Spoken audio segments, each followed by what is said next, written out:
প্রশ্ন করলেন যে নামাজ পড়ার নিয়মটা পুরুষ আর মহিলাদের ক্ষেত্রে এক কিনা, শাফি আর হানাফির ক্ষেত্রে এক কিনা। আমাদের নবীজি মুহাম্মদ সাল্লাল্লাহু আলাইহি ওয়াসাল্লাম বলেছেন, এটা আছে সহিহ বুখারীতে, খণ্ড নম্বর 1।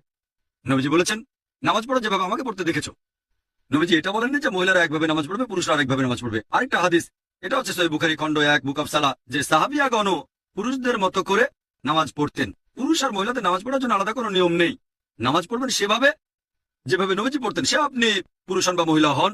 আমি জানি বাজারে এরকম কিছু বই পাওয়া যায়, ইন্ডিয়া সহ সারা পৃথিবীতেই বিভিন্ন মতবাদের লোকজন বলে মহিলাদের জন্য নামাজ পড়ার নিয়মটা আলাদা আর পুরুষদের নামাজ পড়ার নিয়ম আলাদা। এরকম কোনো হাদিস নেই। ইসলাম সম্পর্কে যদি কিছু বলেন, সেখানে কোরআন বা সহিহ হাদিসের রেফারেন্স থাকতে হবে, সব সময় কোরআন এবং সহিহ হাদিস।